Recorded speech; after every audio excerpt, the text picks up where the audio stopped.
Salut les académiciens! Ce soir, je voulais vous parler d'une question qui revient souvent. Pour quelles raisons il faut parfois éviter de faire un investissement en loi Pinel? Comme je vous l'ai dit régulièrement, la loi Pinel, c'est vraiment une loi qui est très intéressante, mais il y a effectivement trois cas de figure dans lesquels, à mon sens, il faut éviter absolument de faire un investissement en loi Pinel. Parce que, effectivement, encore une fois, la loi Pinel, c'est un dispositif qui est génial si vous êtes dans le bon contexte. L'exemple que je prends souvent, est-ce que vous buvez, vous, de la soupe avec un couteau? Je ne pense pas. Eh ben, c'est la même chose avec la gestion de patrimoine. Il ne faut utiliser que les dispositifs qui sont pertinents par rapport à votre situation. Alors, les trois cas où il faut absolument éviter l'investissement en loi Pinel. Cas numéro 1, vous avez du mal à boucler vos fins de mois, vous êtes vous êtes un peu court, vous êtes souvent à découvert, c'est pas simple, etc. Effectivement, dans ces cas-là, fuyez l'investissement en loi Pinel parce que l'investissement en loi Pinel vous demande de mettre de l'argent sur la table tous les mois de façon régulière. Donc, si vous êtes dans un cas de figure où vous cherchez des solutions pour augmenter votre budget, pour avoir des revenus complémentaires, pour diminuer vos charges, ce qui est sûr, c'est que la diminution des impôts ne réglera pas votre problème. Pourquoi? Parce qu'en réalité, quand on fait une loi Pinel, on parle souvent de réduction d'impôts. Moi, le premier, parce que c'est la thématique consacrée. Mais si on est précis, en réalité, c'est pas une réduction d'impôts, c'est un détournement de la fiscalité vers un objet immobilier. Concrètement, qu'est-ce que ça veut dire? Bon, j'aime bien le mot détourner, mais ça, c'est un autre sujet. Non, c'est intéressant parce que l'idée du gouvernement, c'est pas de ne plus payer d'impôts.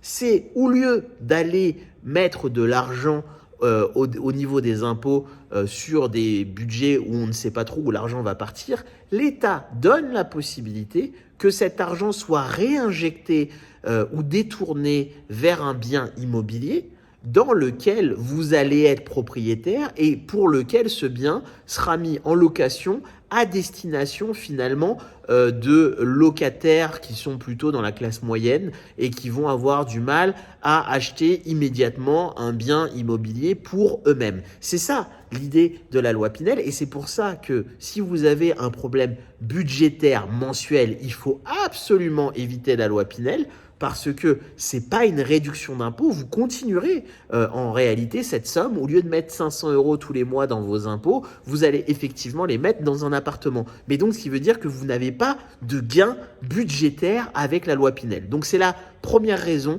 pour laquelle, si vous avez une problématique budgétaire, évitez de penser à la loi Pinel. Alors, vous inquiétez pas, il y a plein d'autres sujets et on peut en parler et n'hésitez pas à nous contacter. Il y a plein de solutions pour régler les problématiques budgétaires, mais surtout pas la loi Pinel. Deuxième cas de figure pour lequel, selon moi, il faut éviter la loi Pinel, c'est si vous avez une situation qui est évolutive ou en tout cas qui n'est pas stable. C'est-à-dire que si vous avez un revenu qui est amené à évoluer de façon forte ou en tout cas à évoluer en dents de scie, la loi Pinel n'est pas forcément le texte de loi qui soit le plus adapté à votre situation. En effet, si vous voulez, l'idée c'est que la loi Pinel c'est quand même un engagement stable sur 6 ans, 9 ans ou 12 ans. Et donc, finalement, si vous avez des revenus qui fluctuent avec des années où vous pourriez même vous retrouver sans payer d'impôts, comme on parle d'une réduction d'impôts qui n'est pas reportable dans le temps, une année où vous ne payez pas d'impôts, vous n'avez pas le levier fiscal. Et là, tout d'un coup, ça veut dire que votre effort d'épargne est beaucoup plus fort. Donc, ce serait la deuxième raison pour laquelle il faut éviter la loi Pinel. Alors, si vous êtes dans une situation où vous avez des revenus qui fluctuent, par exemple, vous êtes commercial, vous avez un fixe plus un variable. Moi, ce que je vous conseille dans ces cas-là, vous pouvez faire une loi Pinel, mais calculez votre imposition sur la base de votre fixe ou alors sur la moyenne de ce que vous avez fait dans les 3 dernières années. Ce qui fait qu'à ce moment-là, pas de souci, pas de panique, ça marche bien, ça fonctionne bien et même si vous faites une année un peu creuse, finalement, vous n'allez pas vous retrouver en difficulté.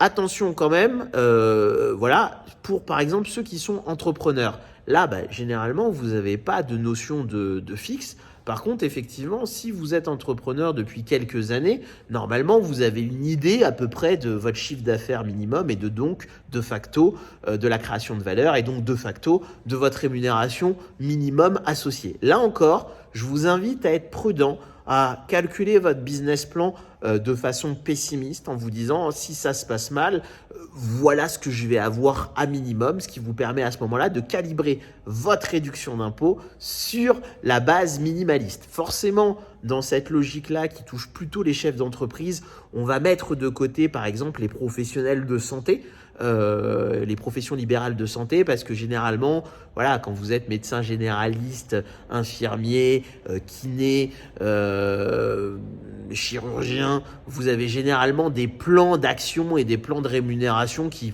fonctionnent bien. On va dire que dès la première année, on a une idée assez précise de où est-ce qu'on va. Donc là-dessus, quand vous êtes dans ces métiers-là, on ne prend pas énormément de risques. De la même façon, quand vous êtes dans l'informatique notamment et que vous êtes sur des taux journaliers moyens entre 650 et 1000 euros jour, vous pouvez vous permettre dès la première année de vous lancer, surtout quand vous avez des contrats à moyen long terme. Et là aussi, vous savez que vous prenez un risque globalement relativement faible.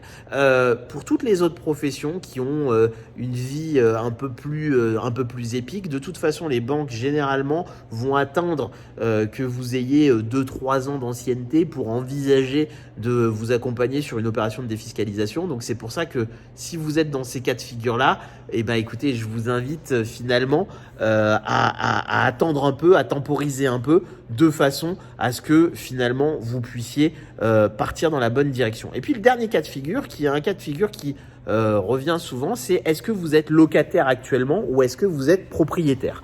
L'idée en fait, c'est que effectivement la loi Pinel est très intéressante quand vous êtes déjà propriétaire, parce que finalement vous avez déjà acheté votre résidence principale, les choses roulent, votre patrimoine se construit, et donc finalement la suite logique c'est de faire un investissement locatif. Par contre, quand vous êtes encore locataire, il y a une vraie question qui se pose. Est-ce que ça vaut le coup de partir tout de suite sur de l'investissement en loi Pinel, ou est-ce qu'il vaut mieux attendre d'acheter sa résidence principale? Si aujourd'hui vous allez voir un banquier, classiquement, le banquier vous dira, bah écoutez, il faut d'abord acheter votre résidence principale et ensuite seulement on accepte d'aller sur l'investissement locatif. Je dirais que dans l'esprit, c'est une bonne analyse.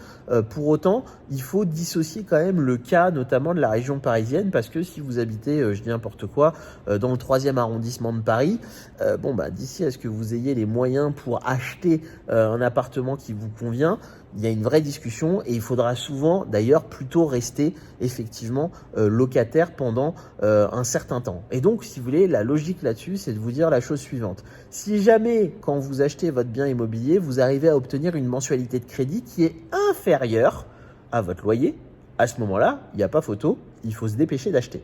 Si à l'inverse, d'acheter en résidence principale. Si à l'inverse, votre mensualité de crédit est supérieure ou largement supérieure à votre mensualité, là, si vous n'êtes pas prêt à changer de zone géographique, il vaut mieux effectivement rester en location, et à ce moment-là, la loi Pinel peut être vraiment de bon augure. Quoi qu'il arrive, quand vous êtes dans cette situation-là, c'est vraiment l'intérêt à ce moment-là de vraiment consulter un expert pour calculer de façon correcte un investissement qui soit à la fois bien calibré, pertinent par rapport à votre évolution de vie, de façon à ce que vous ne vous mettiez pas en difficulté.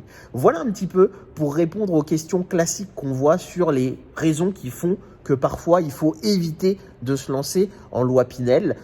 N'hésitez pas à me dire si la vidéo a répondu à vos questions, à mettre en commentaire ce que vous avez pensé et à vous abonner à la chaîne pour nous permettre de continuer à fabriquer du contenu qui vous convient, qui vous plaît et qui vous permet d'apprendre énormément de choses.